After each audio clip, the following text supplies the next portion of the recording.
bring the family in on it. I felt so much better after my son told me, Mom, I don't want you to worry or be afraid. I'll be there for you and we'll figure it out. When something feels different, it could be Alzheimer's. Now is the time to talk. Visit alz.org/ourstories to learn more. A message from the Alzheimer's Association and the Ad Council. Hi, this is Marina Rocks, and you're listening to KPFT Houston. Support for KPFT and the Prison Show is provided by the Cohen Parole Law Firm. For almost 40 years, Gary Cohen has helped represent incarcerated individuals throughout Texas obtain parole and fight parole revocations. We protect those who have fallen short of perfection from the wrath of those who believe they have attained it. For more information about Gary Cohen and his associates, Alan Bennett and Gene Anthis, you can find it at the website, parolelaw.com. You may also contact them at 512-476-6201. Listeners should be aware that the following program contains language and audio images which may be found disturbing and may not be suitable for your snotty-nosed little brat who probably cusses like a sailor behind your back anyway.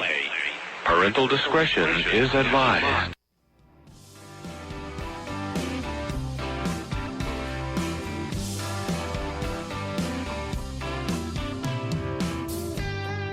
Daddy, I'm coming to see you.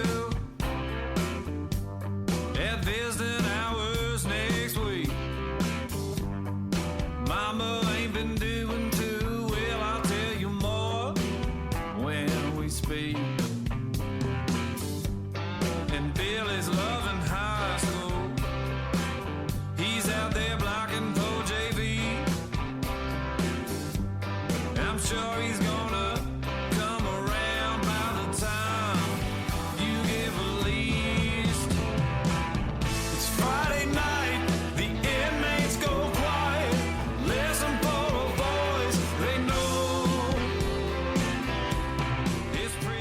It's time to holler down the pipe chase and rattle them bars, because we're going to do a prison show for you right here at beautiful old, historic old, exciting new KPFT Houston, from the heart of Montrose, where we all hope tomorrow will be a better day. I can see your freedom. I will hold you once more. The men with no visitors, no money on the books. Remember, David's always gonna be here. You're never so alone. This ain't my love. It's Friday night. The inmates go quiet. Listen for a voice they know. It's prison radio. Prison radio. And welcome to the Prison Show. Tonight is Friday, August the 30th. And guess what? We are at 90.1 in Houston, 89.5 in Galveston, and now in Huntsville, 91.9. So if your loved one is having problems getting the Prison Show or any of KPFT in the Huntsville area, it is 91.9. We have a new, what is it, David? Repeater? I think they call it repeater. I'm not into the radio. I mean, we got a new frequency, so. Frequency. Okay. I thought you texted me and said repeater. Anyway, so we are at 91.9 in Huntsville. So let your loved ones know. And as a reminder, we got to do the reminder at the beginning of the show. The heat directive, AD 10.64, TDCJ heat directive. You are, if it's 90 degrees, then they have to give you a respite area. You have to have water. You have to have ice. Fans, Estelle unit, fans, and showers, additional showers. Or if you're like the WIN unit, they're not giving you any showers, right? That's right. All right, so just keep that in mind and write it down. AD 10.64 and tell them that according to Brian Collier and Amanda Hernandez, that every incarcerated individual has a fan and water. Just remember that. All right, so David has a great show lined up for us tonight. Mary Sue Molnar is here, Executive Director at Texas Voices for Reason and Justice. Marci Marie, Social Media Influencer and Community Outreach Coordinator for Lioness Justice Impacted Women's Alliance. Brittany Robertson, Director of Incarcerated Support Ad-Seg Specialist with TPCA and Texas Prison Reform Activist. And of course, Abraham Bonowitz, the co-director and founder at Death Penalty Action. So we have a great show tonight. And first up is Mary Sue Molnar. On line 2, Mary Sue Molnar. Hi there. Hi, how are you? I am doing good. We're very hot here in San Antonio and really worrying about the guys on the inside and gals on the inside with no air. So thank God for all the work that's been going into that. Absolutely. A lot of people are doing a lot of work. They are. I watch that on Twitter and I'm liking them and I'm sharing them and it's great stuff. So I am the executive director of Texas Voices for Reason and Justice, and we are an organization that works to promote common sense laws and policies for people who have sex-related offenses and will be required to register on the Public Sex Offense Registry and are required to register. And we have right now, we've got about 700 members that we call members that are in our email group, and we would be more than happy to welcome your family. For those who have family members that would like to know more about Texas Voices, our website is texasvoices.org, and they can contact us through there. Unfortunately, we're not able to handle any falsely accused cases because we don't have the resources for that. We don't have investigators or pro bono lawyers, and those cases take a lot of work, and you really have to know what you're doing.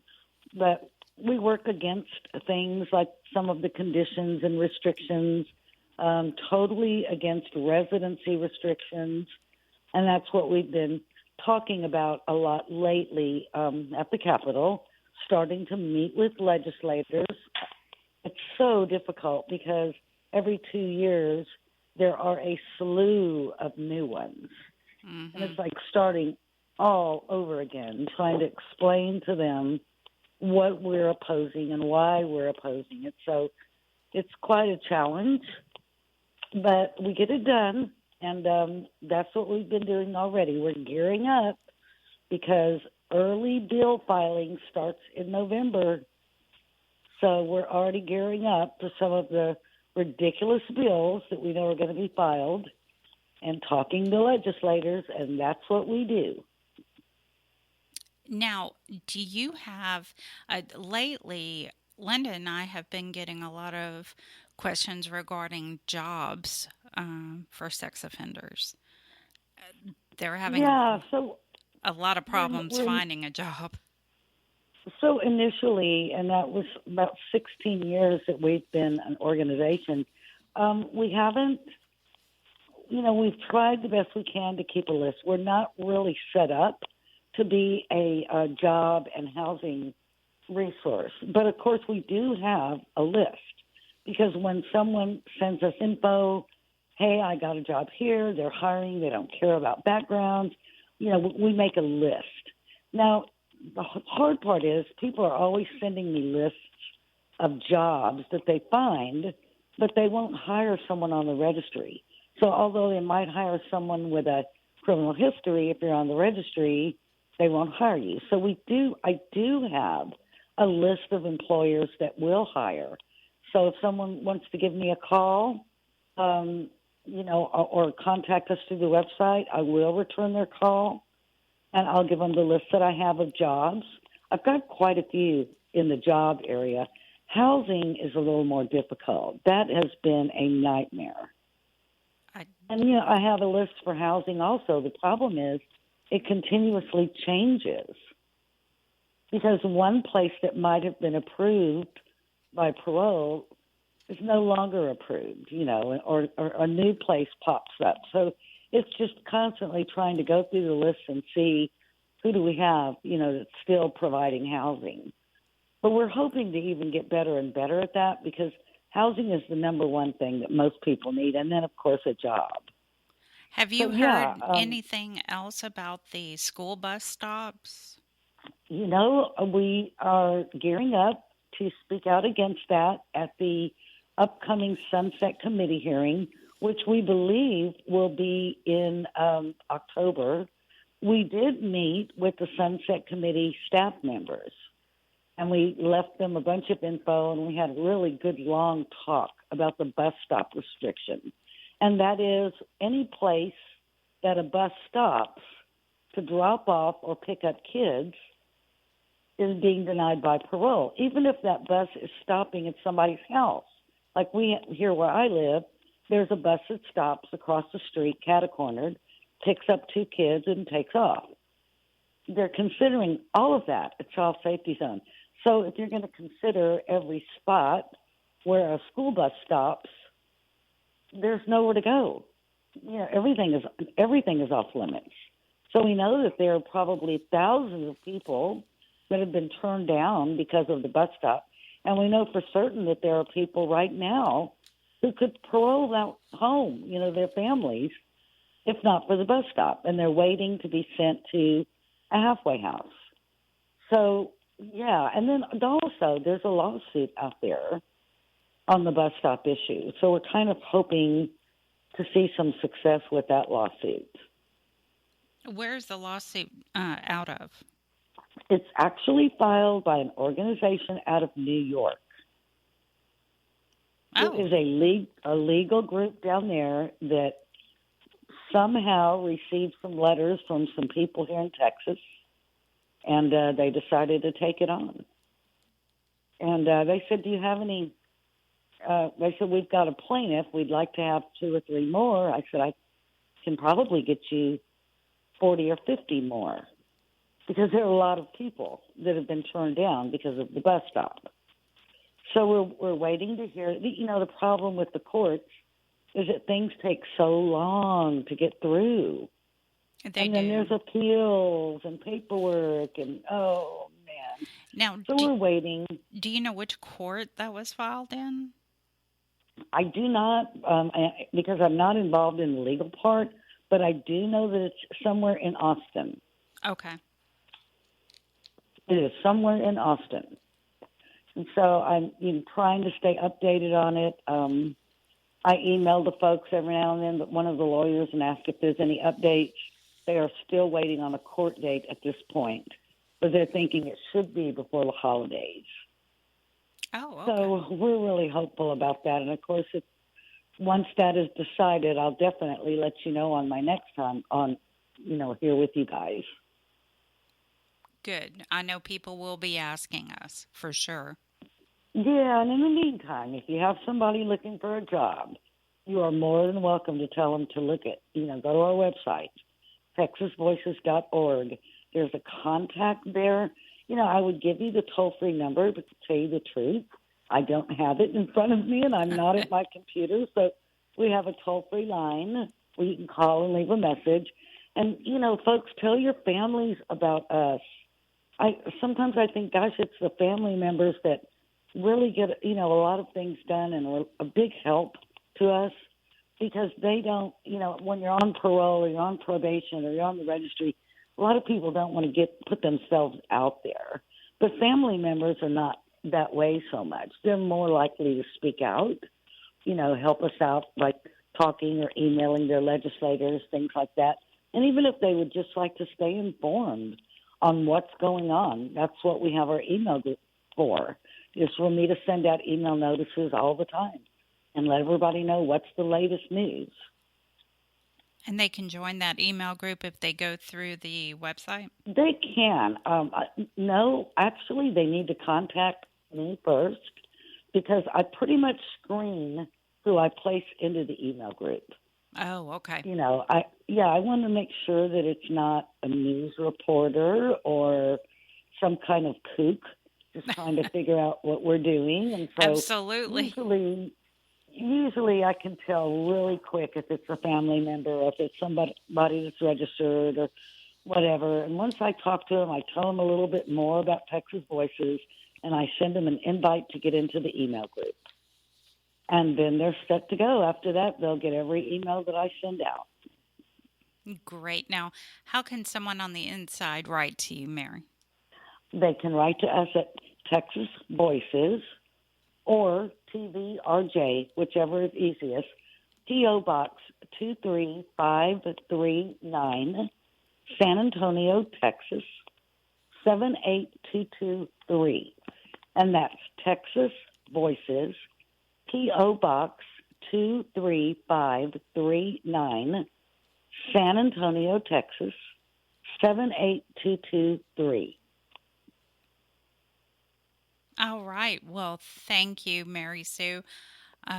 We thank you for all the information. We look forward to your... You are welcome. Thank you for inviting me. And what I'll try to do next time I'm on is talk a little bit about what it's like to be on parole for someone with a sex offense. I think people might want some information on that. So I'll put that on my list to talk about next time around. Absolutely. That would be great information. Thank you. Thank you, guys, and have a good time this evening. You too. Have a great Labor Day. Thank you. You too. Bye-bye. Bye-bye. All right. Always good information from Mary Sue. Now we have Marci Marie on line 3. Hi, Marci. Hey, how are y'all? Doing good. How are you doing? I'm really happy to be here. I'm good and busy and all of the good things. And that's good. That's good. What you got for us this evening? Well, we are regarding the lawsuit against Brian Collier in his official capacity as executive director of the Texas Department of Criminal Justice. It's a lawsuit in the federal courts asking for the courts to demand climate control inside of Texas prisons. We're asking for the same standards that Texas jails have, that temperatures be kept between 65 and 85 degrees. And so we had a preliminary injunction the week of July 30th. And the preliminary injunction was basically, hey, our attorney said, these lawsuits can take years, that people are suffering, getting sick, and losing their life right now. So we need to do something now. And so I think that we might have talked about this a little bit last time I was on. So just very quickly, we presented a great case, and the defense did not have a whole lot of a defense because, frankly, what can you say to people are dying? What can you say when expert after expert after expert takes the stand and says, this is unsafe, and we're waiting. Y'all, we are still waiting for the judge to come back with a verdict on that preliminary injunction. Oh, wow. Okay. Yes. So we had he wanted the judge asked for a kind of a compiled fact sheet from us and from the defense. And I saw our compiled fact sheet. If anybody would like that, you can email me and I'll send it to you. It's just very raw facts, and I'll make sure you get a copy for sure about what happens in Texas prisons and what's been proven to happen. And I don't know how, after reading that fact sheet, anybody could come back and say no. So I'm very hopeful that that's happening, that's going to happen. We're also, Lioness is really advocating on behalf of the Texas Juvenile Justice Department right now. The Department of Justice put out a report after a 4-year investigation. And y'all, For anybody that's listening on the inside who has ever been in the dorm, even when someone else got pepper sprayed, or like me and been pepper sprayed right in the face, you know what kind of negative effects that has. This report cited actual body camera footage of children getting sprayed like that. In one of the incidents, y'all, they used an M9 can, which M9 cans are used for crowd control. And they sprayed this baby in the face with this M9 can. And it was caught on, they're so blatantly unafraid of consequences that they did it with their body camera on. And so, we've been working on that and working on trying to get the media to pick this up. Like, we're wondering, why is this appalling report where the DOJ is citing incidents of SEX crimes against these kiddos, where they're citing excessive uses of force? Why is the news not caring or not? Why is it not on their radar? Right. Right. So we're really working on that. I want to also, I meant to, before I started saying that, is I realized that a lot of the population inside of the prisons right now had experience in those youth facilities. So I meant to kind of get a warning on that, and I apologize that I didn't. But just like I have extra heart for those of you that started your incarceration experience as kiddos, because as bad as it is in the Texas prison system, the stories we get from those youth facilities are just so much worse. So we've been working on that. Personally, I've been working on doing a lot of work. I have a few production projects going on, and I think probably the closest one coming to actual fruition is a short film that I'm producing and I'm acting in, and it's a story about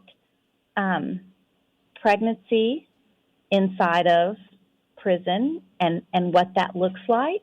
I don't want to give too much away, but I am really excited. It's going to show a pretty stark contrast between medical care for pregnant mothers in the free world compared to medical care in the penitentiary, and the delivery, the differences of what that looks like, a woman giving birth with a guard standing in the room. And in Texas, lots of laws have banned handcuffing pregnant women and women that are actually delivering. Texas, it is at the discretion of the officer.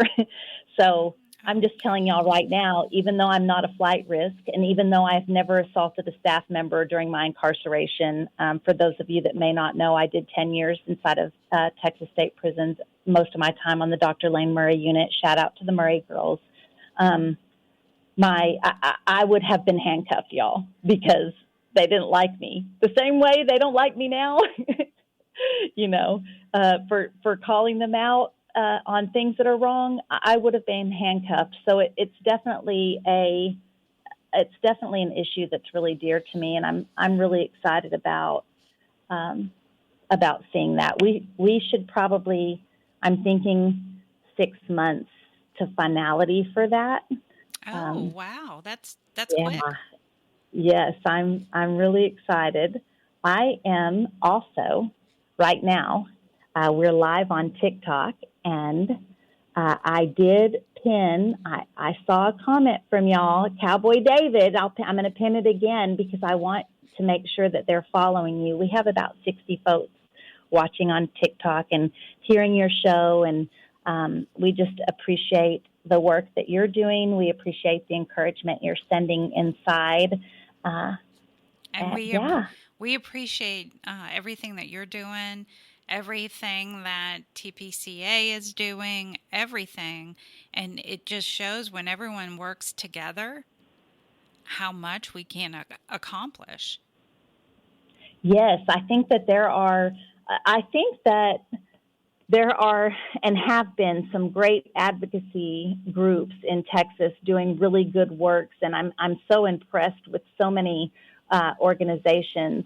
And then in particular, when I see those organizations using previously incarcerated experience, or people that have loved ones on the inside, and hearing their stories and in a non-extractive way, and lifting those stories up for purpose, I think it's amazing. And I think there's a lot of good groups out here doing it, including y'all.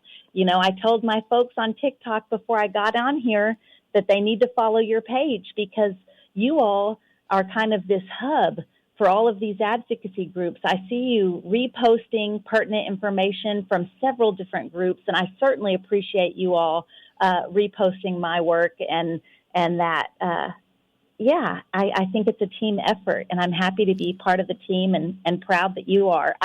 I have just 4 shout-outs from my TikTok family. Do I have time? Absolutely. You have 5 minutes. Go ahead. Okay, great. Okay, I'm watching the clock now that you said 5.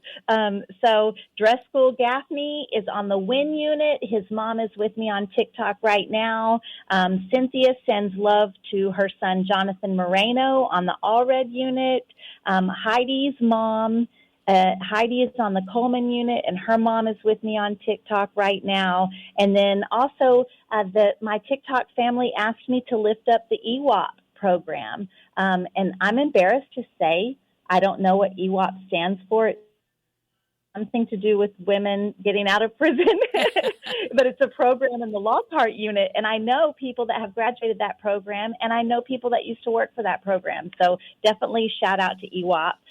Bam Bam's mom, my good friend Debbie Tober, says shout out to Bam on the McConnell unit. So I appreciate that too. I also want to make sure your folks know how to write me. If you're incarcerated and you want to get a hold of me, you're absolutely welcome to. If you want me to hear something that's going on your unit, I can't do something every time, but I can certainly compile a lot of information and put them on blast on social media. That's what I know how to do, right? And so, yes, she does. Yes, she does. You can write me, Marci Marie. I'm at P.O. Box, and this is the Lioness P.O. Box. But you can put my name, you can put Lioness, and then my name if you want it to get to me. P.O. Box 12051. I'm in it's in Austin, Texas, 78711. P.O. Box 12051, Austin, 78711. For those of y'all that are not locked up and want to stay in touch with me, you can hit me up on my website. It's really just my link tree. Fancy because you put my name in, but it's my link tree, and you can hit me up on any social media. Marci, it's www.marcimarie, MarciMarie.com. Sharon Hansen's watching on TikTok, and she says, shout out to the Smith unit, C-Wing, the whole C-Wing on the Smith unit. And I want to spend this last little moments that I have telling everybody that's listening from behind those prison walls that I have seen that side of those walls. I have felt a lot of the things that y'all are feeling, like maybe you're feeling unloved, maybe you're feeling unworthy, because I know that the circumstances and the culture in there is designed to make you feel that way, but you're absolutely not. You are worthy, and all of those incredible advocacy groups, and including myself personally and Lioness Justice Impacted Women's Alliance, we're out here. We're out here fighting for you. We care about you. We love you. We're at the board meetings. We're at the legislators' offices. We're at legislative hearings. We are on social media telling everybody that will listen. We are at events handing out information, telling folks what's going on in there, because they don't know. So don't ever think that people don't care. It's just that a lot of folks just didn't know. I'm surprised still at how many people didn't know most Texas prisons were air conditioned. And so that's what we're out here doing. And it's shocking again, How many people Yes. didn't know? Yeah, and still, I still will post a video and somebody will be like, "What?" I'm like, "Yeah, it's not a joke. It's serious." They just don't know. So that's why it's important. My job as a social media person, that's why it's important to spread information about what's going on in prisons, because just people don't know. And again, TikTok, we were on the prison radio show. I'm at my time. I spoke my 15 minutes, so I'm going to let them get to the rest of their show. You guys, thank you for listening, and thank you for having me on. I appreciate you so much. Thank you, Marci. And EWOP stands for Empowering Women Out of Prison. Wonderful. EWOP. Shout out to EWOP and all of their participants and graduates in the Lockhart unit. Thank you for all your hard work. And I wanted to mention real quick that you and Toonsy, I think that's what y'all call her. Toonsy? That they have a wonderful podcast on Wednesday nights on the Rec Yard, right? Yes, thank you so much for bringing that up. I appreciate you. We are on the Rec Yard Women's Prison podcast. We stream live on Wednesday nights, but if you didn't catch us on live, you can go back and catch us on YouTube or wherever you hear your favorite podcasters on the Rec Yard Women's Prison podcast. Thank you for reminding me. Tunchi would be upset if I failed to mention that. Well, I'm glad we got that in. Thank you, Marci, and we look forward to having you back real soon. Sounds good. Talk soon. Bye-bye. Bye now. All right. Now we have Miss Brittany on line 1. Hi, Brittany. Hey. How are you? Oh, man. I've been busy, but great. That's good. Did you get my text? Yes, I did. I'm excited to see that reply. Yeah. I'm expecting one, of course, as always. As always. So what do you have for us this evening? Well, Marci touched on it really well. I'm up in Wisconsin, and we've had, 80, 90 degree days. And one of the things, that struck me the other day was I was speaking to one of the team members, and we were talking about, the things that the guys do for each other in there, for instance, and some of it is frowned upon, such as borrowing fans. But it spoke to a larger thing of, what we don't do out here. How often do you see somebody walking their air conditioning unit to their neighbors who's elderly? So we were just kind of, asking them to do a little bit of writing as to, some of the good stories that should be in the news instead of their mugshots, more about the people they've become than, who they were in their past. We're expecting them to grow from that. I think we need to start acknowledging more of what we see in there every day. And during the lawsuit, I had flown down to testify. And that was my first glimpse of, any of the directors or Mr. Collier himself in person. And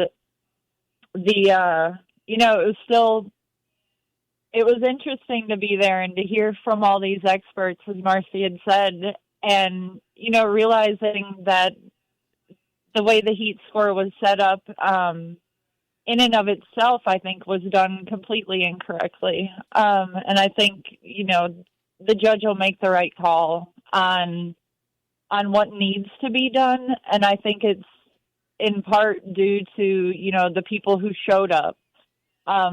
2 weeks earlier, I had no plans of flying to Texas, but we lost a team member after he was moved to an uncooled unit. And I just received the last monthly mailing returned to me. Oh, wow. Yeah. I'm sorry. But I'm still going to come after his grievance because he had turned it in. So, he did everything he could for himself. And as advocates, we do all we can. But ultimately, it's up to the people on the board. and the people, the people in the position of power to just admit to themselves that this isn't right. And if they're going to look like the bad guys to the taxpayers for doing something I feel is morally correct, I think more people need to step up and start making those calls on humanity's sake. We need to stop treating people for who they were if we expect better when they come out. Exactly. And there's so many people on I'm sure everybody heard of the what happened at Estelle, just one of the units that had a riot. But someone reached out to me because he was put in lockup after being in the hospital for 5 days without a fan. And right. And those are just the people reaching out to us. We don't even know how many aren't that are just suffering. Yeah, I mean, I get messages all the time in which the incarcerated individuals are asking for their neighbor to get help. And because of the rules in the mail policy, they can't even give me a name of who's in dire need of help. And the system is working against itself. Mm-hmm. You know, with the air conditioning, a lot of these deaths could be stopped, but also with the understanding that they're incapable of doing what they can right now, so they need to consider new innovative ways of coping with the staffing shortages that I think are more fair to everyone involved. Oh, yeah. Absolutely. And the staffing will be difficult without, just the conditions, but with no air conditioning, who wants to work in that? Exactly. I did receive a good update out of one of the units that received their body cameras. The guy said they woke up and it was kind of like the Twilight Zone. You know, there was officers on the floor. They were announcing when they were on the run. And, you know, some of the vulgarity that the individuals who are incarcerated are met with when seeking to have their needs met, that has lessened. They're reporting that the hallways are quiet and that people aren't having to scream for their needs anymore. There's more accountability on all sides. And I can't imagine waking up the next day into a system that just seems to be functioning at nearly full capacity. When compared to the day before, there was fires being lit to get to a shower. But yes. What I will say about the riots is the individuals who reach that point, that level of upset, to which they cause a disruption, what I wish more than anything is instead of making that choice that risks them and other people's, you know, not just safety, but their family members who are now, you know, having to realize that they may not come home when they thought they were going to, or if those people would file the grievances and get together in the right way on doing things, it wouldn't reach that point, but it takes being brave enough to step up ahead of time instead of just, you know, joining in the disruption being caused. Right. And we're seeing that those disruptions getting more and more prevalent.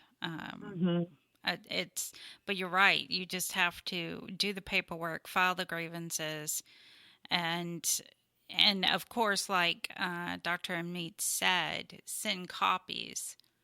Mm-hmm. Yes, copies. Yeah, never send the original, but send the copies. Yeah, definitely. And another thing we're noticing, the individuals in restrictive housing, if I could advise them on anything, I would advise them to request their listed restrictions out of medical. I'm finding some discrepancies as far as heat score versus the working conditions and those limitations. Individuals in restrictive housing can't work, therefore why do they have no extreme heat but they're living in it? That's raised quite an interesting question in my mind, so I'm looking for answers. But if anyone wants to request and they have a work restriction while being in solitary confinement, I'd be interested in it. Yeah, that's well, Brittany. How can people get a hold of you if you're not on their tablets? So that would be writing the Texas Prison Community Advocate P.O. Box at P.O. Box 1974, Fulton, Texas 78358. All right. Can you repeat that one more time? P.O. Box 1974, Fulton, Texas 78358. Okay. And I think, David, we got to close. I was going to ask you one more thing. All right, Brittany, check your... I'll be in the comments on Facebook. I'll be watching. Good. All right. All right. Thank you, Brittany. Absolutely. Thank you guys so much. Y'all have a good night. You too. Bye-bye. Bye. All right. Now we have Abe.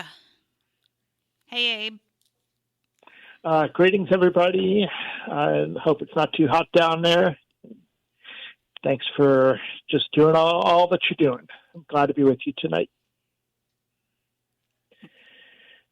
And I guess I'll just roll straight into it. There's a spot of good news about amidst all the awful news, but that spot of good news is that you can now watch the State of Texas versus Melissa for free on YouTube with commercials, but there it is. One more thing that we need to keep doing is making sure people know about Melissa Lucio and the fact that she is innocent, and they know she's innocent, and the prosecutor and the judge who sentenced her to death have asked her that her sentence be vacated, and the Texas Court of Criminal Appeals is still just twiddling its thumbs and trying to cross T's and dot I's when they knew, in December of 2022, they knew that she's coming out, and we're just still waiting. So the good news is, anyway, you can see the evidence or the lack thereof for free now on YouTube using the film The State of Texas versus Melissa. So shout out to Melissa Lucio tonight if you can hear me, and also a shout out, of course, to everybody on Death Watch: Travis Mullis, Garcia White, Robert Robertson, now David Wood just got added to that list. So that's just Texas. So we have that. There is another spot of interesting good news. You're hearing a lot of people in the anti-death penalty movement complaining or worried that the Democratic Party has removed the call to abolish the death penalty from their platform. It was actually in the party platform in 2012 and 2016 and 2020, and this year during the convention or just after it, we realized that they had removed abolish the death penalty from the platform. But I'm going to say this: there's a lot of things that need to happen that Democrats and others care about that are not in the platform. And really what we have to watch is not their words, but their actions.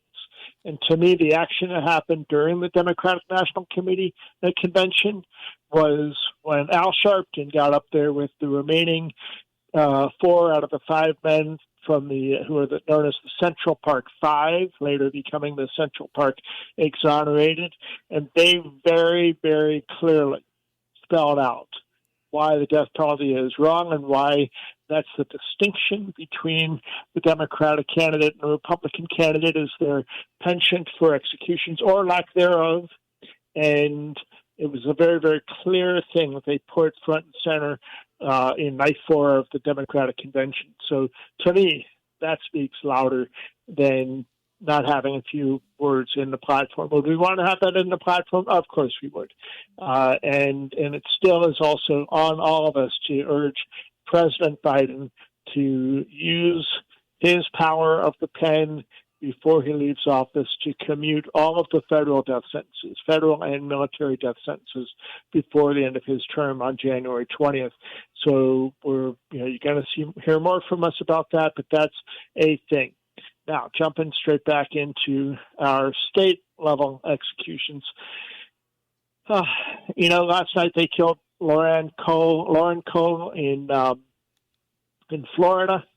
The interesting thing about this, I think I mentioned it last time when it was coming up, but a month or two ago, Governor DeSantis in Florida signed a bill granting $20 million, making $20 million available to compensate people that attended something called the Dozer School for Boys or something like that. That basically, it was a very, very abusive space. Boys were raped and beaten and terribly abused, and they've acknowledged that.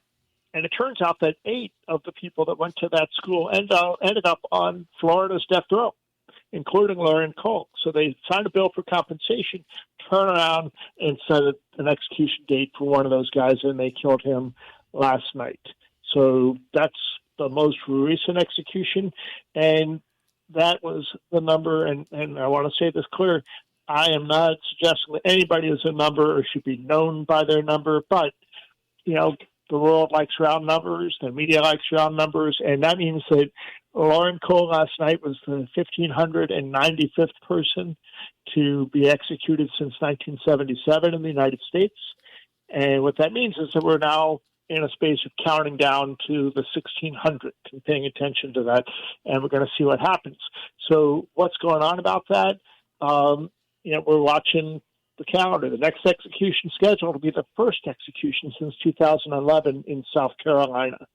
And we're still waiting to hear. But the prisoner there, Freddie Owens, goes by Khalil, has a choice to make, and he's refusing to make that choice because why should he participate in his own execution? So he's asked his lawyer to choose for him, and that paper was supposed to be filed today. Haven't heard what the choice is yet, but it's a choice between lethal injection, electrocution, or firing squad. So we're going to see what happens. And the problem here is that that's going to be the third state this year that hasn't executed in more than a decade to be resuming executions. And the fight that's going on now, the inmates are arguing there should be not more than one execution every 13 weeks, because the more we do executions and the more frequently we do them, greater likelihood that the staff will botch them. So we'll see how that argument plays out, but that's why we don't have a new execution date set today. That's what they usually do, is set them on a Friday for 4 weeks from that day. So last week was the first date for Freddie Owens Khalil, set for September 20th, 3 weeks from tonight. So we're going to be watching what happens in South Carolina going forward. And that's kind of crazy. And then we have 4 executions in the space of 3 days, some of which may or may not happen. But we're looking on September 20th. That's the South Carolina one, Freddie Owens. Then we have on the 24th 2 executions scheduled simultaneously, Travis Mullis in Texas and Marcellus Williams in Missouri. And it's possible that Marcellus Williams won't happen. I don't think anybody's holding their breath about Travis Mullis. That's quite likely to happen. But Marcellus Williams is claiming innocence, and the state actually screwed up and mishandled the evidence that could have been DNA tested to show that he might be innocent, and they screwed that up. And what's interesting is that a week ago, Wednesday, they had actually come to a place of agreeing that he should not be executed. They're going to change his sentence to life without parole. He agreed to that, which of course would allow him to continue to fight for his innocence.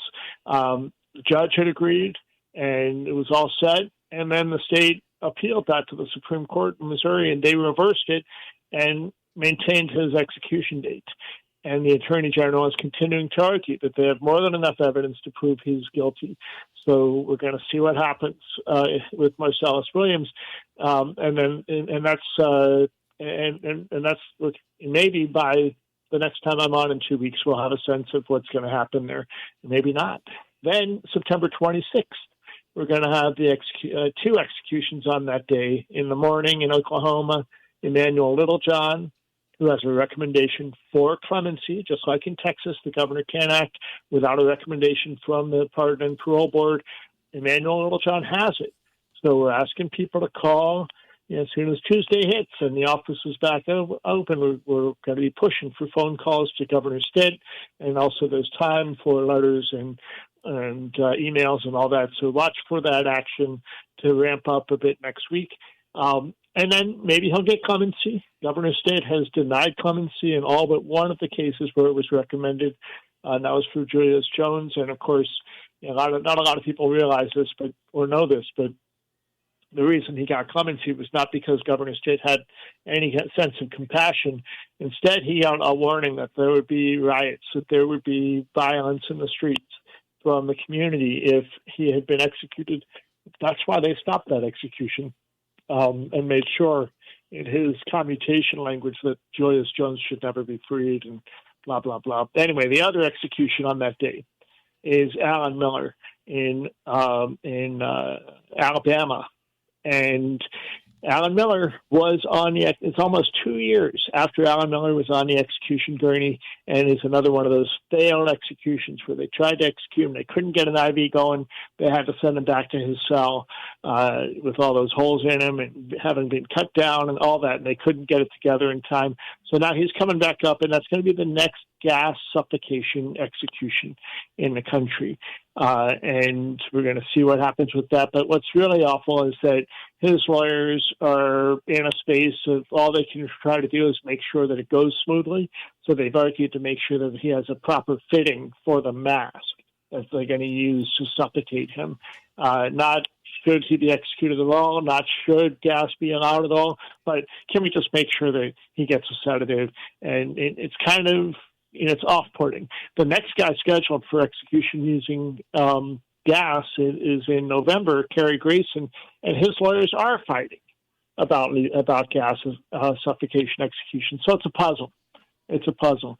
But back into the order here, Garcia White on the 1st of October in another case in Texas, and then, of course, Robert Robertson in Texas. And here's another puzzle. I mean, if you go on the webpage for the Texas Coalition to Abolish the Death Penalty, and I don't mean to be in any way disparaging. I'm just saying this is how it is. Go on their webpage and look at their execution schedule, and you'll see Garcia White and Travis Mullis, and all you have is their name and their date. And then you get to Robert Robertson, and you get a whole bunch of information about why he's innocent, why he shouldn't be executed, why there needs to be justice, but nothing about Garcia White, nothing about Travis Mullis, and whether they like it or not, I think we have to understand who these people are as human beings, and that should be spelled out, and it's not being spelled out there, so I'm not sure what's up with that. But anyway, all of these I'm mentioning because right now we're at 1595, and if all 5 of those guys in September go, that's going to lead us to 1,600, and there'll be a lot of extra attention on whoever ends up being that case. And if Little John or Marcellus Williams in Missouri don't get executed, then that puts it on to Garcia White. And if both those guys don't get executed, that puts it on to Robert Robertson. And if he doesn't get executed, it puts us back to currently Kerry Grayson. But that's kind of what's happening, and it's awful that we're looking at this in a space of, the numbers of people on the list.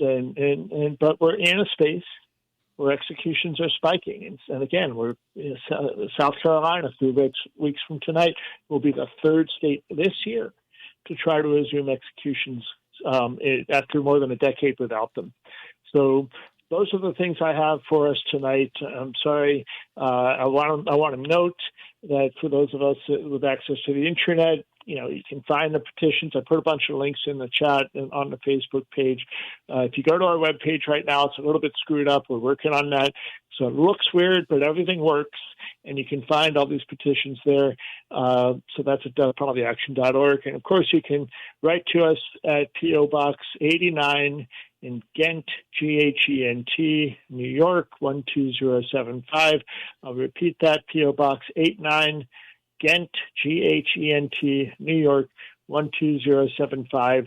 And stuff that's sent for me to that post office box will get forwarded to me. I live in Ohio.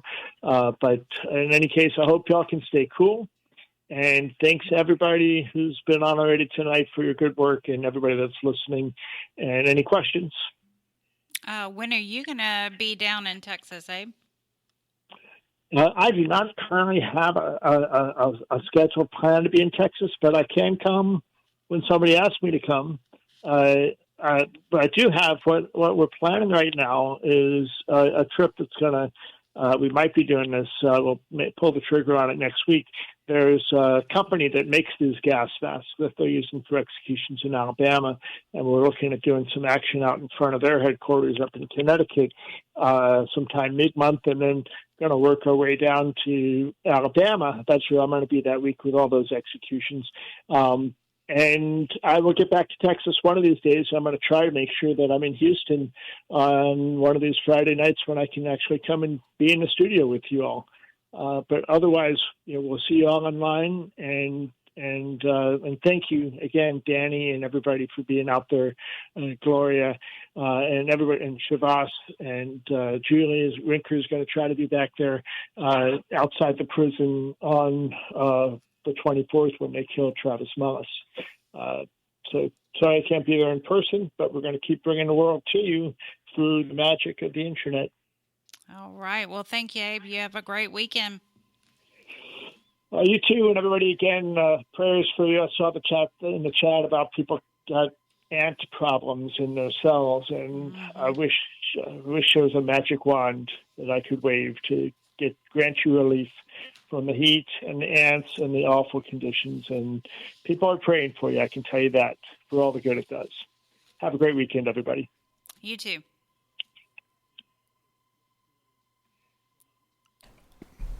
Well, you ready for the break song? I think we are. Yep.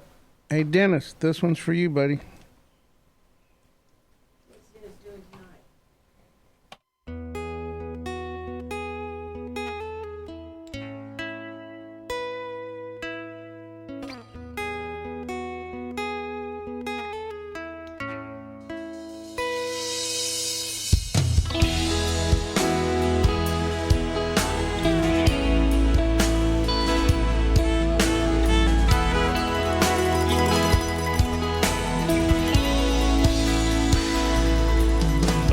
Thinking about you and everything you do.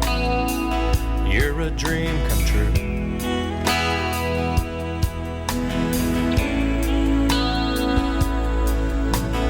I ain't nothing but a broken man, but you take my hand, say you understand.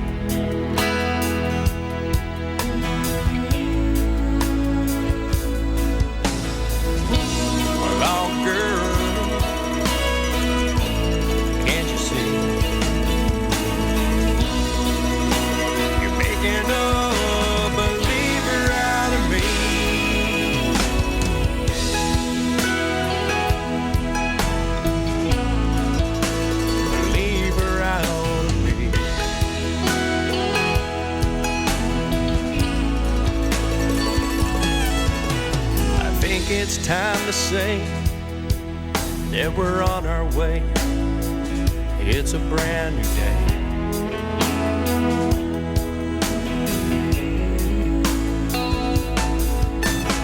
You and me are far beyond friends, but dropping that wall, where do I begin?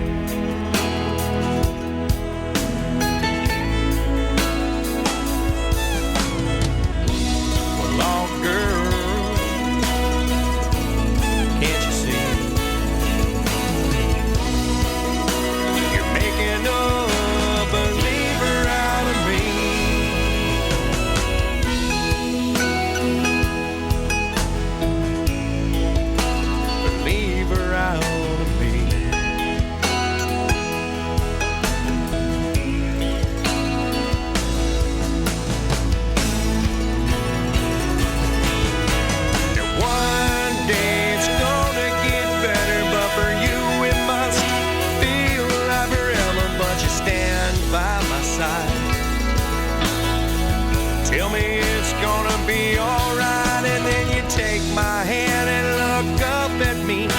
You smile and touch me so tenderly. What you do to me, make a believer out of me.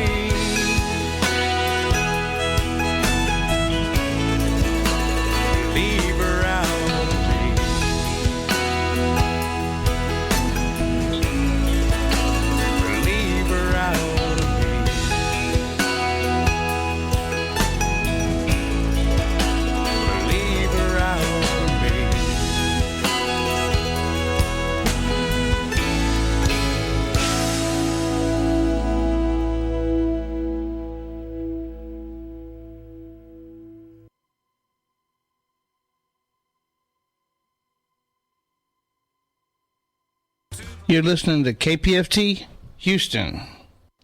Support for KPFT and the Prison Show is provided by the Cohen Parole Law Team. For almost 40 years, Gary Cohen has helped to represent incarcerated individuals throughout Texas obtain parole and fight parole revocations. We protect those who have fallen short of perfection from the wrath of those who believe they have attained it. More information about Gary Cohen and his associates, Alan Bennett and Gene Anthus, can be found on their website at parolelaw.com. You may also contact them at 512-476-6201. All right, now let's get to some phone calls. Let's go to Miss Shirley. We haven't heard from her in a while. Hey, Miss Shirley. Hey, how are y'all doing? Doing good. I know a lot of people have been wanting to hear from you. Yeah, I know. That's why I'm calling in. Blaine said you got to call in. Everybody don't believe me when I tell them you're doing okay. And a lot of people probably singing happy birthday, ain't they? Yeah. Happy birthday to you. Happy birthday to you. Happy birthday, Miss Shirley. Happy birthday to you. Thank you. Appreciate that. Okay, Blaine, I'm in.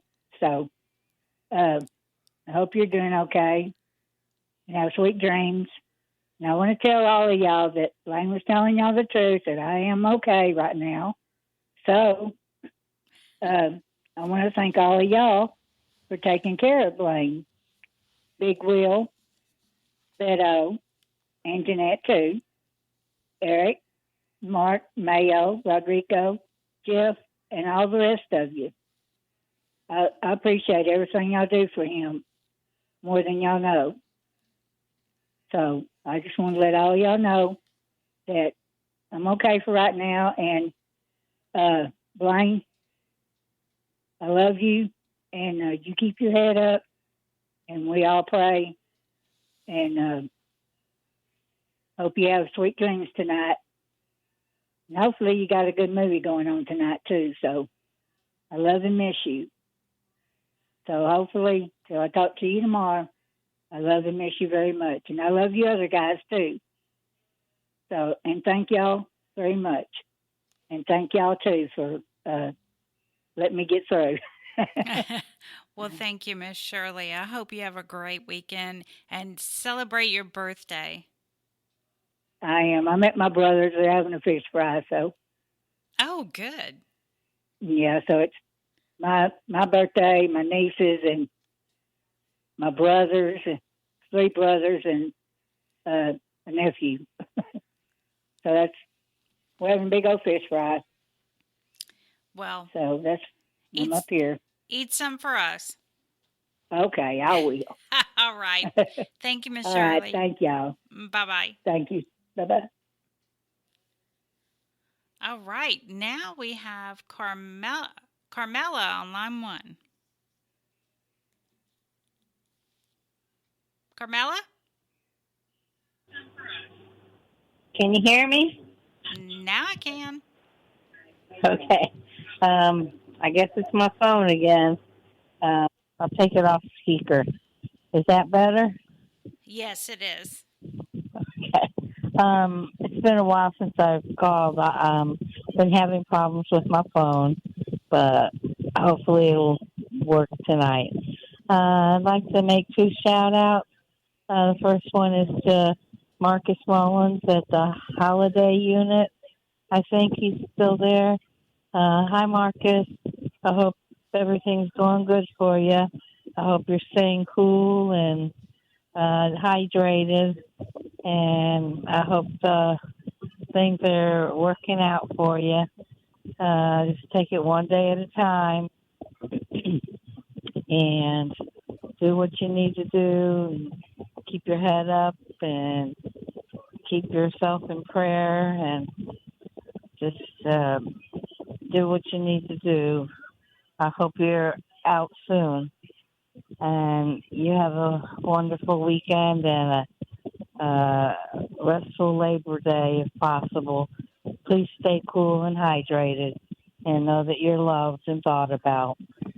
My next shout out is from my nephew I forgot his name, bless his heart. Bradley Leland Aiken at the Beto unit. Hi, Brad. Hope you're doing okay. Please stay cool and hydrated and stay safe. Hope things are progressing for you positively. I think about you every day, even though sometimes I can't call in. My cell phone sometimes acts up. So, but just know that you're loved and thought about, and just keep up the good work. Keep your head up, your ears open, and your mouth closed. I know that's hard to do for us, but do it. And just please take care of yourself and enjoy your weekend, your Labor Day, if possible. And just take care and know we love you. I love you, Bradley. I saw your dad about a week ago. He brought me a little table fan, but which works nicely, but it's gotten a little cooler, so hang tough if you're sweating bricks. Hopefully it'll be cool soon. And I love you. Thank you, Prison Show, for all you do. You guys have a good weekend and enjoy your Labor Day holiday. Good night. You too. All right, now we have Caitlin. This is a shout out for Beto Garza in Polunsky. Hey boo, how are things? I hope that there's a smile on your handsome face and that you're in good health and spirits. As for me, things are okay. At the moment, I am in work now, yeah. I'm on one of the 24-hour shifts. Yeah, so it's a bit of downtime now, so that's why everything is so quiet. And to tell you the truth, it was a good day, yeah. Well, so far so good. Anyway, everything is going good, and the lady is super excited about going over to London on Tuesday. So she basically nearly has a countdown timer on her wall, and she's like crossing off the days to go. So yeah, she's one excited lady. Other than that, yeah, I'm going to see Buddy tomorrow, and yeah, so know that I'm sending you big hugs and kisses, and thank you so much for being here for me, and yeah, and thank you for being my best friend. So good night, sweet dreams, and stay safe. And to everybody at the Prison Show, a big thank you for making this happen. All right, she's always so sweet. Now we have Stephen Russell. Well, hello, Dani. Hello, Dave. What's happening in Houston? We're doing radio. Already. Y'all sound great on the radio tonight. I've been listening to you on the internet. Oh, okay, good. I'm glad we sound good. Yeah, you sound great. Everything's going good up here. I'm going to college. I started my first week, and it was tough. I haven't been to school in about 56 years, so... Oh, wow. Yeah, I was there with all the young people, and they were getting around a lot better than I was. What you going to school for? English composition. Even though I've written 2 books, I think I need to go to school and do a better job. Why not? Isn't that what the editor's for? Why not? What's that? Isn't that what the editor's for? Yeah, that's what they're supposed to do, but they don't do their job. I don't think so. I like it. I like going to. I want to know. I'll tell you what, David. I when I came out, I've never really been proficient in computers, and I'll tell you what. I'm being challenged, but I'm gonna master this computer. I whooped the computer, but now I'm doing a lot of IT work. So I kind of went overboard, I guess. Part of the job, though. Yeah. I mean, I make decent money, so I might as well use my skills. To me, it's a challenge. It's just a puzzle. So all I'm doing is spending money.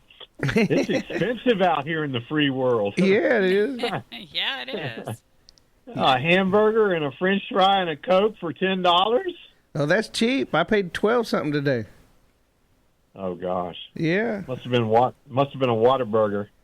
Nah, actually, it was at the truck stop, so I probably got rooked. It was good. You got rooked because they're going to always charge those truckers more money to come in there and sit at the table. Yeah, it was a grill, and I didn't sit at the table, but it was like $12. I got a drink out of it too, though. Oh, that's good. That's good. Yeah, I mean, for $12, I better get something. Yeah, you sure better. I'll tell you, the most I've spent is about $14 on a meal, and that was fajitas with homemade flour tortillas. Oh my gosh, the food is so hot.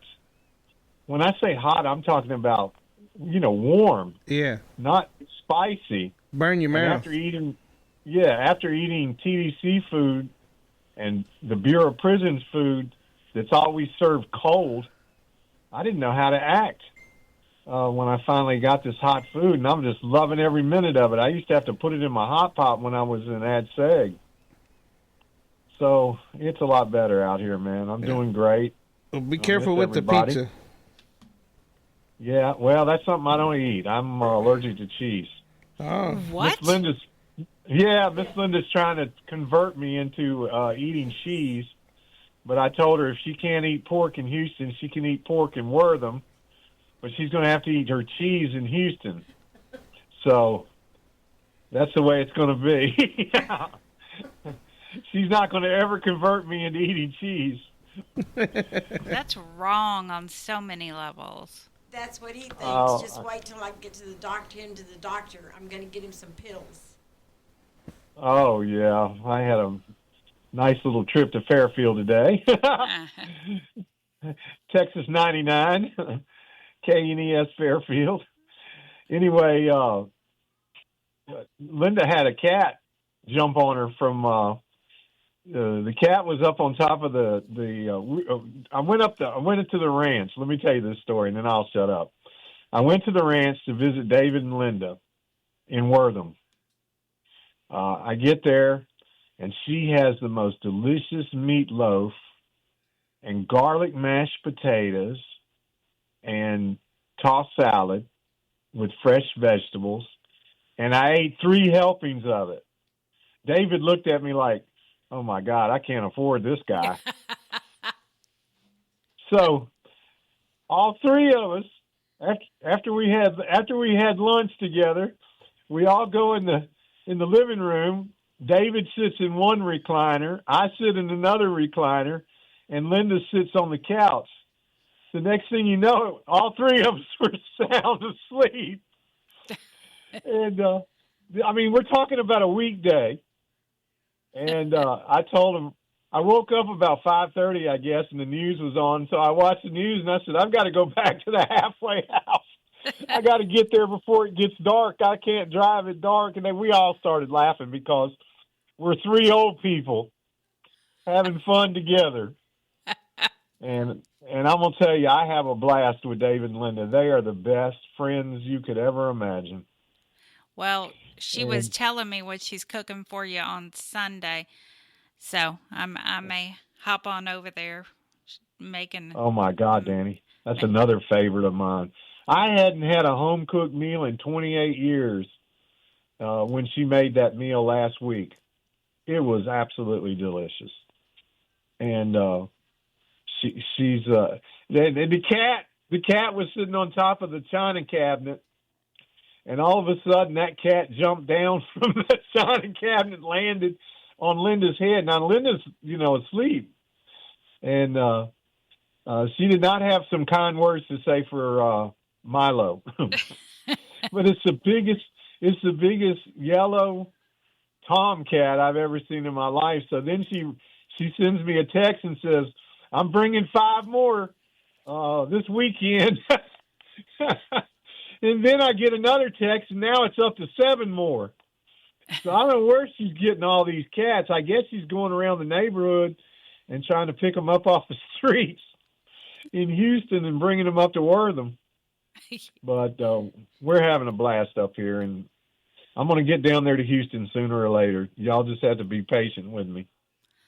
Well, thank you. Thank you, Stephen. We got a whole line of calls now. Go ahead, darling. It's good to talk to you. Everybody, I wish you all the best. Take care now. All right. See you soon. All right.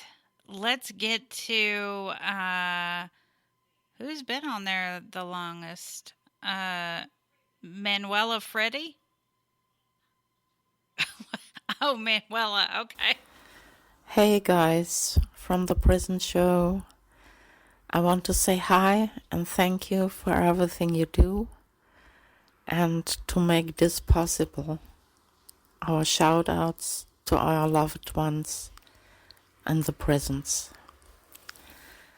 And this is my shout out to my sweet and precious beloved dream husband, Robert Robertson, Polanski Unit, Death Watch. Hey baby, good evening. I do hope and pray that you can hear my shout out to you. I want to let you know that I love you, that I miss you, I need you,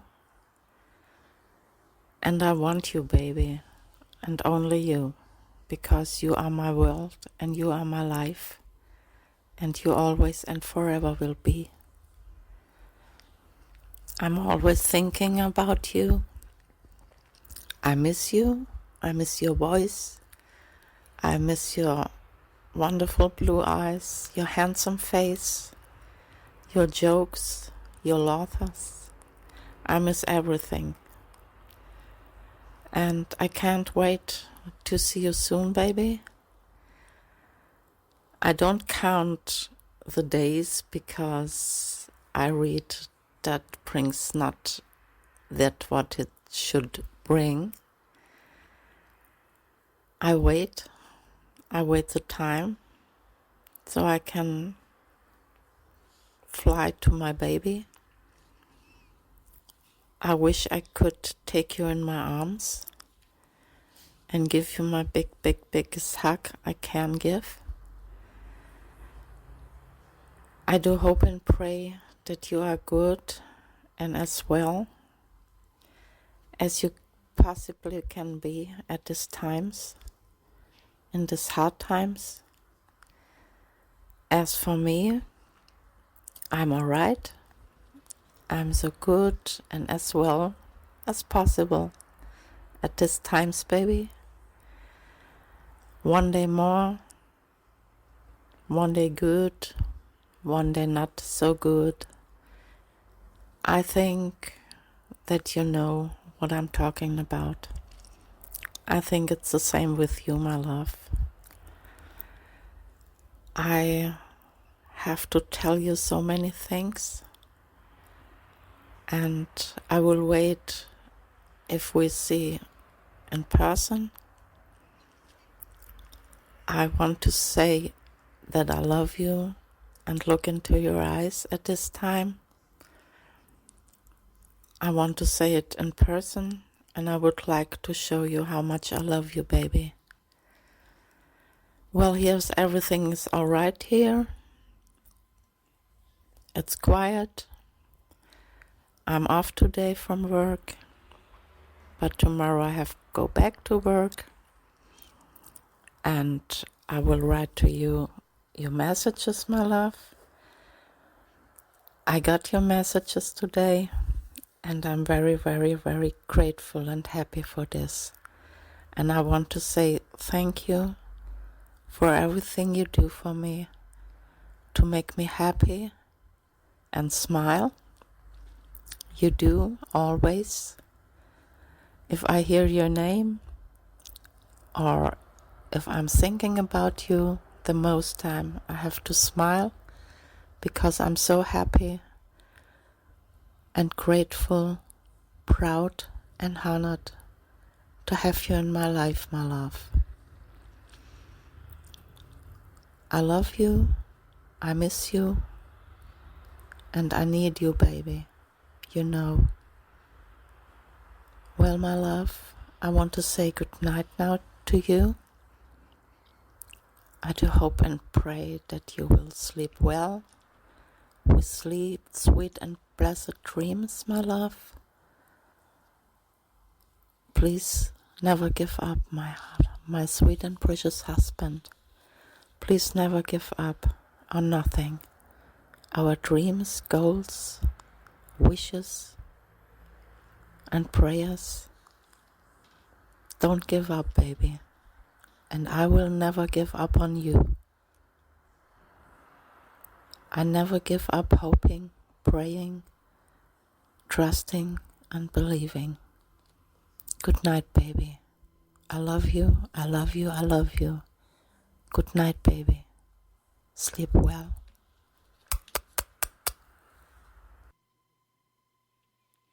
All right. Thank you, Manuela. All right. We have Lydia.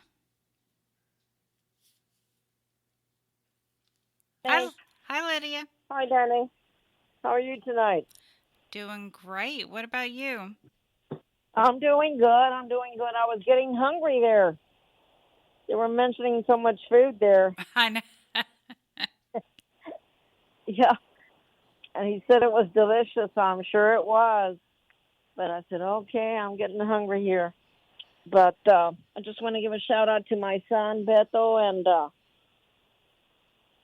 tell him that we're good here. It's a beautiful night.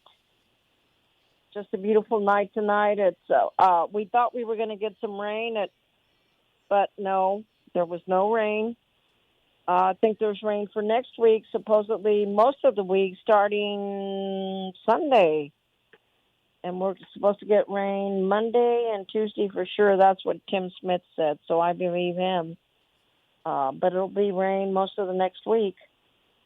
And hopefully that'll cool us down to the 80s maybe. But it's still hot. The grass is just so dry. It cracks, I think, when you walk on it. It's very dry. Theo got that thing done for Anthony. Hopefully they'll pick him up sometime this coming week. Is to get him some help. Okay. We didn't go to Dillard's. We're gonna go tomorrow. Yeah, Jorge got home around. Well, he was eating dinner at around 6:40, so we just closes at 8.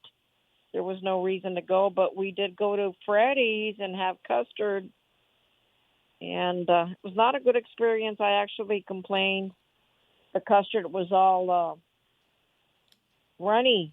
It was just runny and wasn't good. We should have just stuck with Dairy Queen, mijo. But anyway, give me a buzz tomorrow.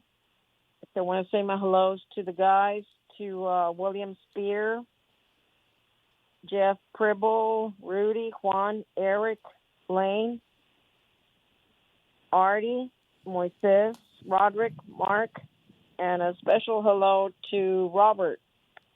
It was really a pleasure to be able to help yesterday. Okay? God always has a plan. And it was nice to meet the lady that was there to visit you. And my hellos to you, too. And a special thank you to all of the guys, Dave and Linda and Dani, for all they do for us. And we really appreciate it, guys. Okay? Y'all have a good night. Good night, Papacito. Good night, guys. Good night. Have a great weekend. You too, Miss Dani. Bye-bye. Okay, now we have Leslie. Hello. Hey, Leslie. Hey, everybody. Hi, David. Hi, Dani. Hi, Linda. Hi, Sugar Pom Pom. Hi. Sugar Pom Pom is pouting tonight, okay? After movie night. So Oh, man. he can be pouting in that Styles unit over there by himself, okay? So, anyways, how's everybody doing? We are Y'all doing marvelous. Good, good.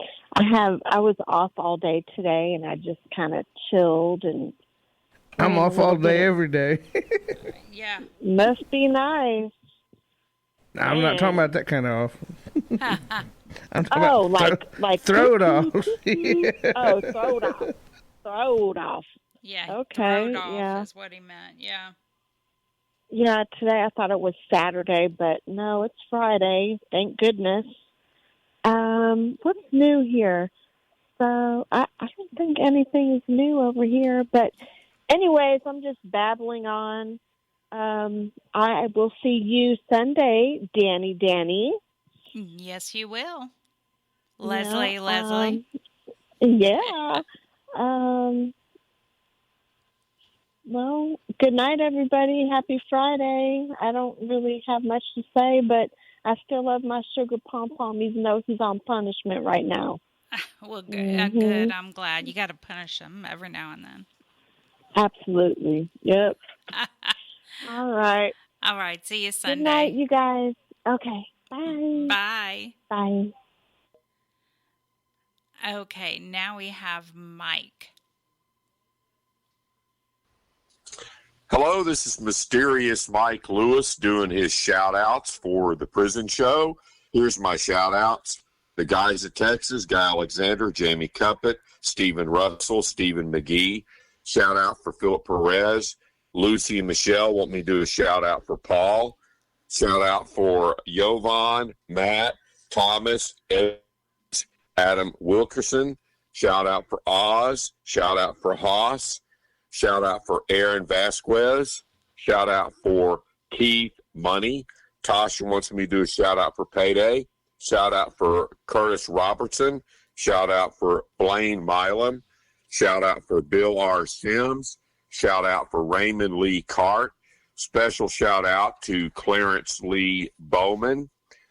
And happy birthday to the city of Houston, 188 years old today. The Allen brothers landed on Allen's Landing, and they founded Houston August 30th, 1836.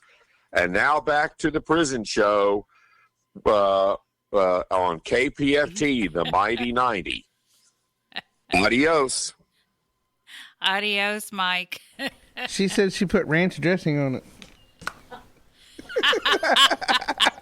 You know what? I was just telling Linda that she missed part of what Steven said, that he enjoyed her tossed salad. So we were talking about the texting back and forth. She asked me what it was. I told her. She said, well, no wonder she thought it was funny. I put ranch dressing on it. Oh, my God. Lettuce, tomato, the whole bit. Yeah, she was just going on and on about the homemade ranch dressing on it. And I was like, go ahead, Steven. Go ahead. He must have had a wonderful time. Woo-hoo, Lord. All right. Now we have Christy on line 4. Hello, hi Dani. Hi, how are you? Looking forward to talking. I'm good. Looking forward to talking to you this weekend. Kept meeting and catching up. Okay, so I hope he's listening tonight, Cedric. I just wanted to tell you that I love you, that I miss you, and that everything's going well here. Just had a really great conversation with the boys. They are finally, understanding what a kind of scaredy cat I am. So we've established that there's no protection happening from them for me. If something happens, they are now making all kinds of plans to scare me, which is going to be super fun. Can't wait for that to happen. Oh, God. So, yeah, so I'm really hoping that you could just talk to them next time you talk to them. Tell them how that's not a great idea to give me a heart attack, please. So, but anyways, I just want to tell you that I love you and that I miss you and that things are going well here. So I hope that you are having a good evening, and I will hopefully talk to you next week. And thank you, everybody, for letting us do this. Thank you, Christy, and I'll talk to you this weekend. Yes, thank you. Bye-bye. Bye-bye. Okay, now we have Stacy.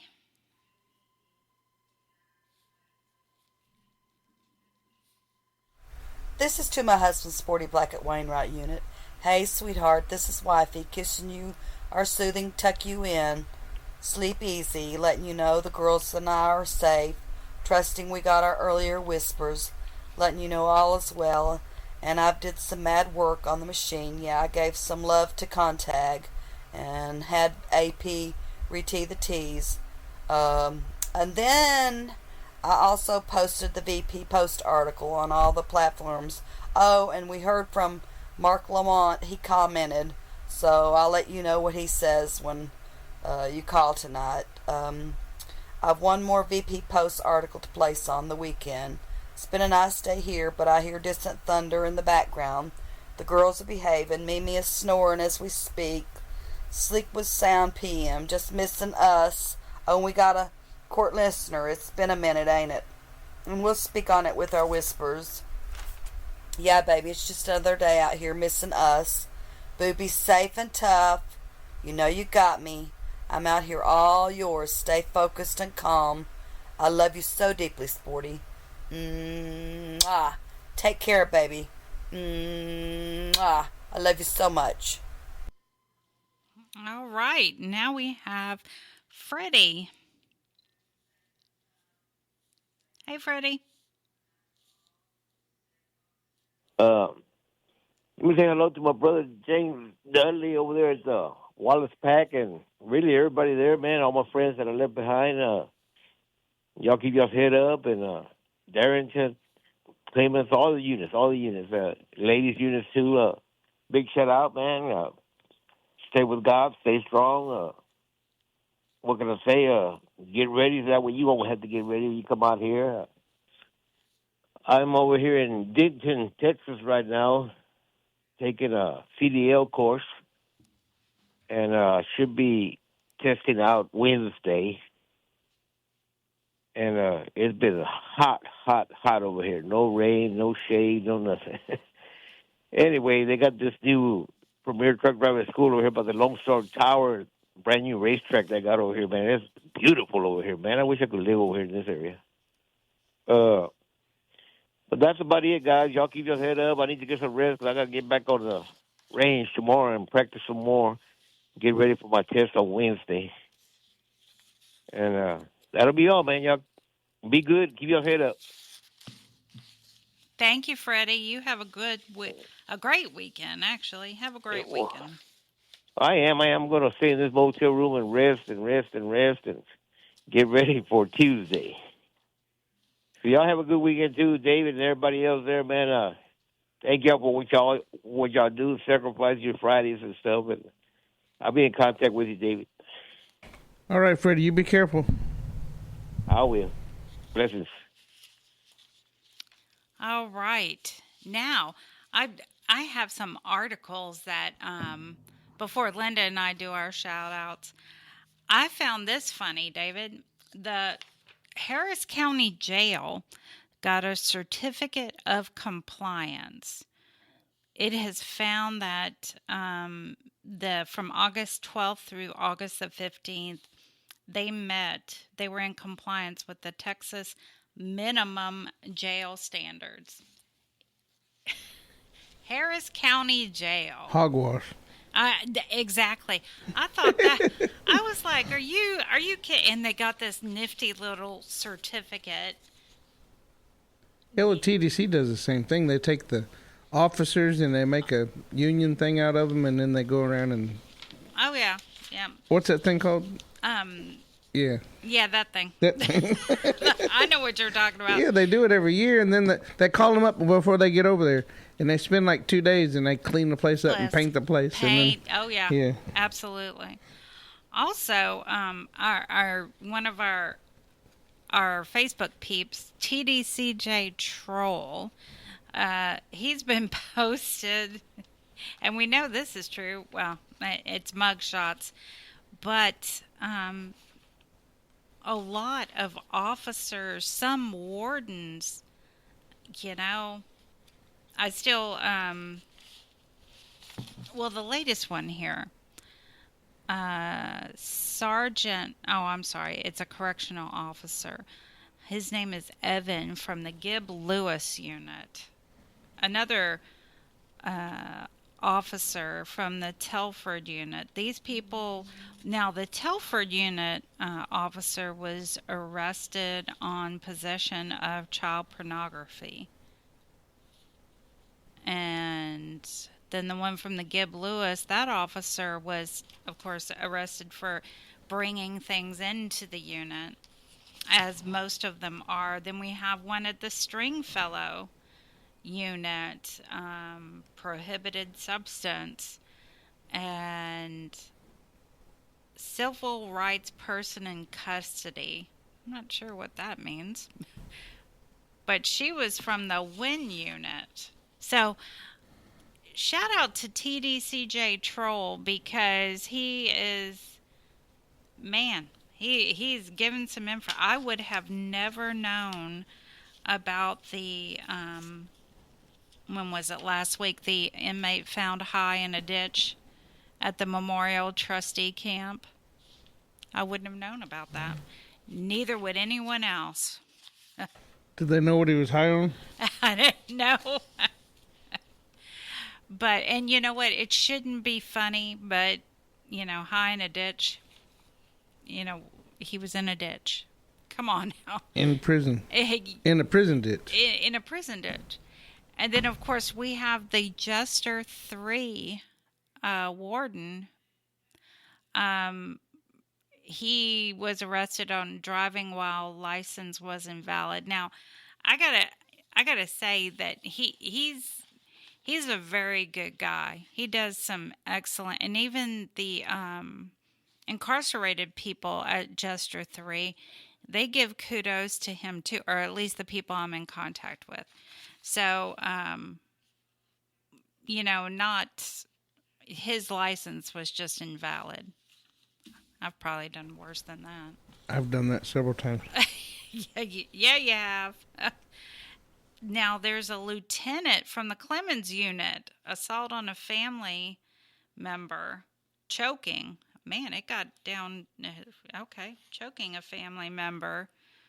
The Polunsky unit, laundry manager, assault. She was arrested on assault charges. Yeah.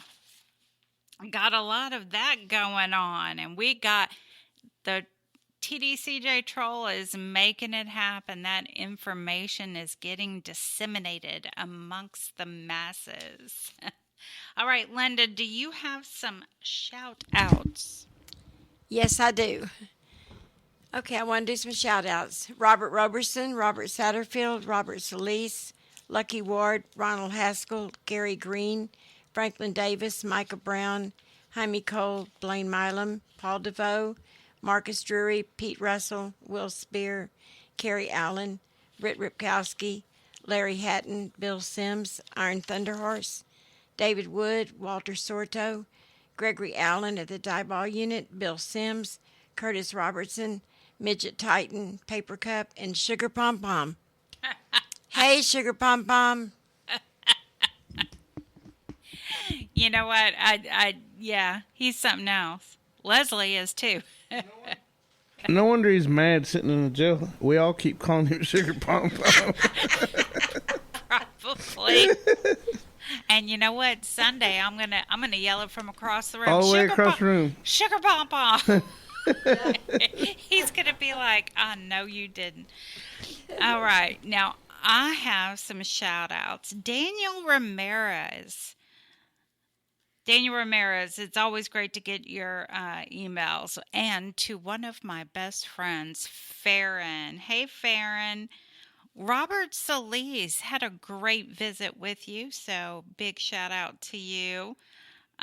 T, of course, T, Big Head, Blaine, Mayo, Rodrigo, and I have been calling Toot Toot for, because I thought... Don't mess with my Toot Toot. Toot, yeah. I thought that was his nickname. Oh my God. Turns out it's Newt.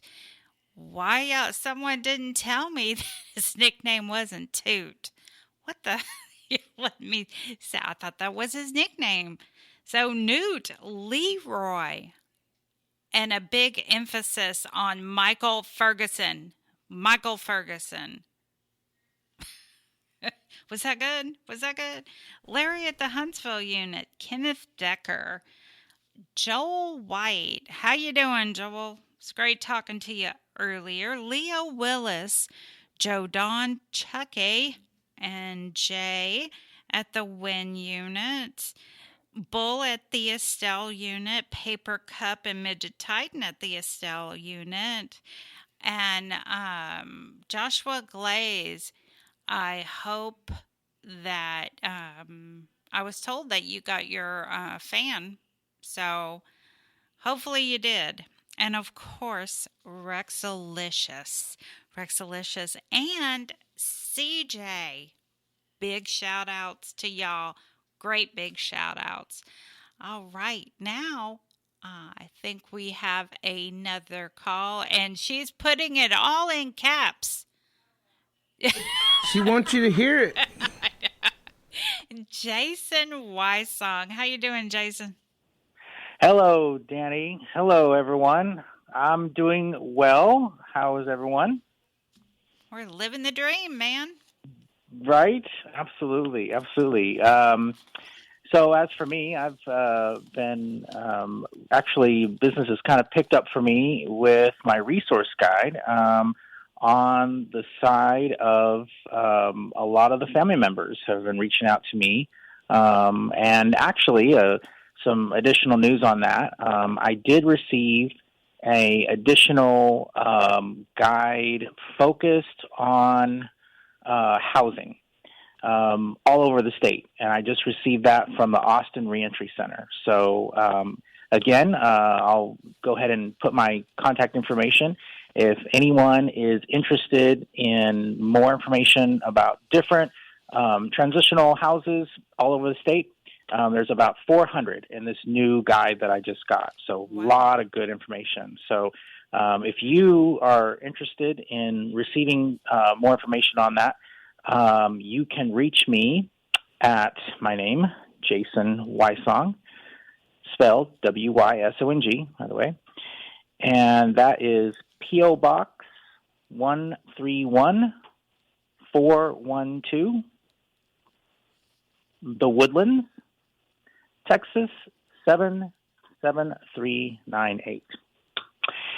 And for my shout-outs tonight, big shout-out once again, as always, to my brothers at the Terrell Vance unit, the brothers at the Walls unit. Look forward to seeing you guys again next month. The brothers at the Ferguson unit trustee camp mentor program. I miss you guys as well, and look forward to seeing you guys again.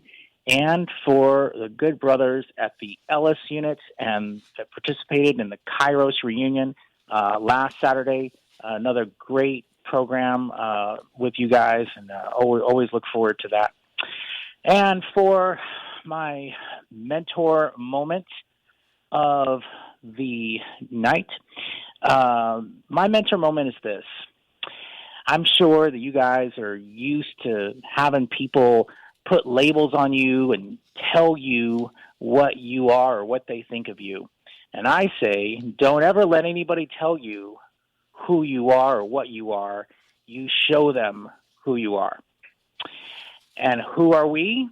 We were made in God's own image. And the verse that I'll add to that is Ephesians 2, verse 10. For we are God's workmanship created in Christ Jesus to do good works, which God prepared in advance for us to do. So no matter where you've been, what you've been and been through, you were created in God's image to do good works and to do great things. And so always remember that. Doesn't matter what your past, show them who you are. And that's it. Well, thank you, Jason. Thank you, everyone. Have a great holiday weekend. You too. Bye-bye. Right. Bye-bye. So I'm not sure if everyone's been keeping up with the news, but Benjamin Spencer was let out of prison in 2021. He walked out of prison. And originally he was convicted in 1988 for the murder and robbery of a white business executive. He always insisted he was innocent. Well, he recently actually was exonerated. I think it was yesterday they publicized it. There is a book called Bringing Ben Home. It was written with him along with his private investigator. So again, it's called Bringing Ben Home. And I personally cannot wait to get it. I plan on getting that book. So anyway, we have Gloria now. Hey, Gloria. Hey, how you doing? Doing good. How you doing? Oh, pretty good for somebody that's using only one eye. Oh, God. I know. I mean, I'm using the eye that I had my cataract surgery on because it's got a new lens, and I now have 20/20 vision. But I have to keep my left eye closed because then it screws everything up because it doesn't see well. Anyway, I wanted to give a few shout-outs, particularly to everybody that is on Death Watch. Jesus. Travis Mullis, Lord, we hope you get a stay. Big White. I don't even know what to say. I don't want to think about October 1st coming, but let me know if there's anything we can do, okay? Robert Robertson, good Lord, you are getting so much publicity, Robert. I just got an email from a friend in New York who just saw your case on CNN.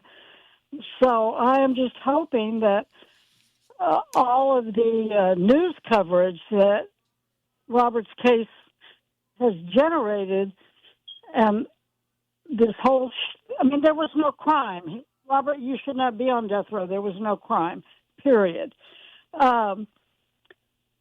Then we've actually got 2 executions already next year. Stephen Nelson, we got a copy of your book, and Tuesday night at our meeting, Angie's going to be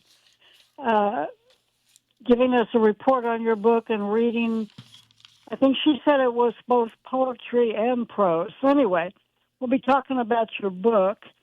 And then David Wood, best wishes to you. I want to give a shout-out to a new friend, Tyrone Jamal Williams. Tyrone, I got a message from, I don't even know if I'm saying her name right, Chiara, your pen pal with the Italian Coalition to Abolish the Death Penalty. And she said she was hoping I could help you because I understood the legal system in the U.S. Well, after I got your e-message, Tyrone, I realized I really don't know a damn thing. God, what a convoluted mess. So what I did is I printed out what you sent me with all the information. I divided it into paragraphs and highlighted all the bad actors from the judges to this worthless attorney that was assigned to you and doesn't want to get off your case. Jeez. But I'm going to talk to a couple of attorneys and see what they can do to help you or what you can do to help yourself. And I'm glad that you're still at the beginning stages of your appeal. So you have time to get things straightened out. Spider, hello there. Give me a call. Lucha and I are leaving in the morning at 8 o'clock to go to Corpus Christi. We're going to drive straight to the Selena Museum, and I'll look for a baseball cap for your daughter. If I don't find one, then maybe I'll get her a T-shirt. I know, Spider, you're getting bad reception and you can't hardly ever hear the prison show, but if you can hear me, send me a e-message, and let me know what size T-shirt you think your daughter wears. Okay, and T, I just sent you some information, and like I said, I'm working with one eye, so please excuse the typing. Who knows how many mistakes there are in there. I tried to correct them. I see why you're crazy about Mackenzie. She is pretty awesome. She was with the legal team I've been calling him Willie Washington. And Willie, I apologize because apparently everybody calls you Terry. And your middle name is Terrence. So apparently your first name was Chuck and Terry is the name that you used. I was only able to go to court one day this week. I don't know if your hearing's over already or not. I just sent an email to one of your lawyers, Jimmy, the older white dude from Austin, asking him to let me know what's happening. I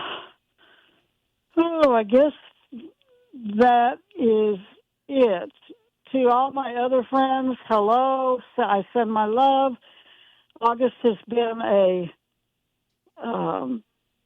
wild month for me between having 3 different birthday celebrations, going out of town twice, having surgery, and dealing with other health issues. I'm trying to make these arteries in my legs open up and get some blood moving. I'm walking a half mile in the morning and a half mile in the evening, which is sure much easier to do now that it's not hot as a devil. Anyway, if people from the so-called free world are listening, join us Tuesday night for the monthly meeting of the Texas Death Penalty Abolition Movement. We're going to meet at Shape Center, 3815 Live Oak, 7 o'clock. And if you live out of town, I'll put the Zoom information on our Facebook page, probably not until Monday, because I don't think I'm going to take my laptop with me. I'm sorry, Gloria. We have another call. I'm sorry. Okay. That's okay. That was the last thing I wanted to say, that we're meeting Tuesday night at 7. All right. So thank you. Thank y'all. Thank you, Gloria. Okie doke. Bye-bye. Bye-bye. All right. Well, I thought we had a...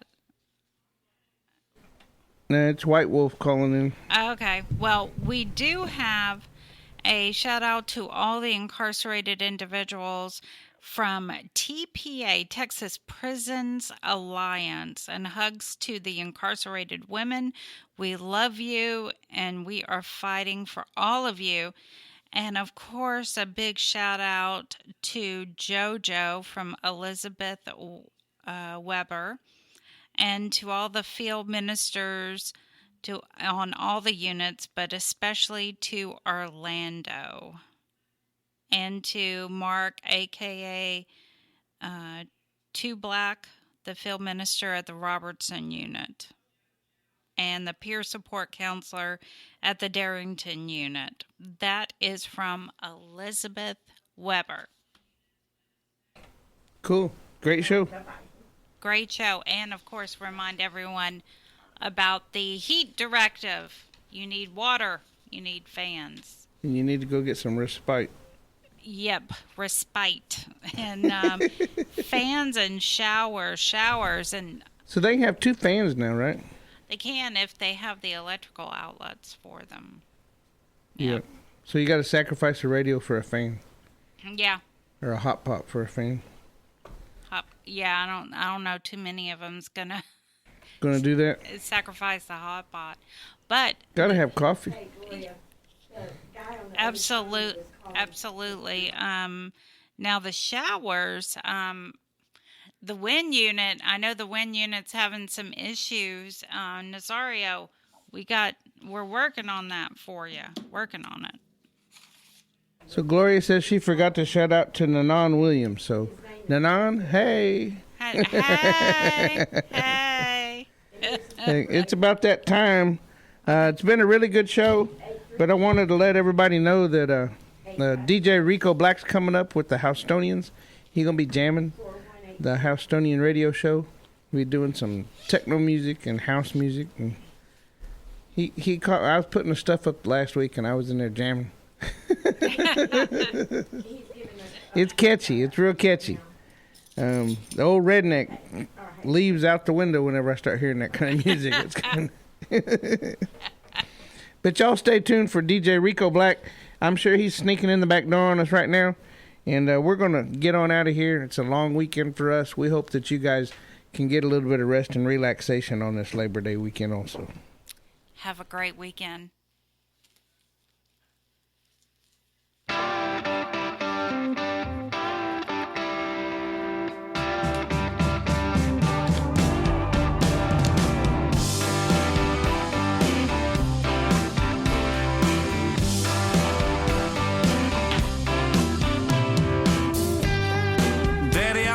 See you at visiting hours next week. Mama ain't been doing too well, I'll tell you more when we speak. And Billy's loving high school. He's out there blocking for JV. I'm sure he's gonna come around by the time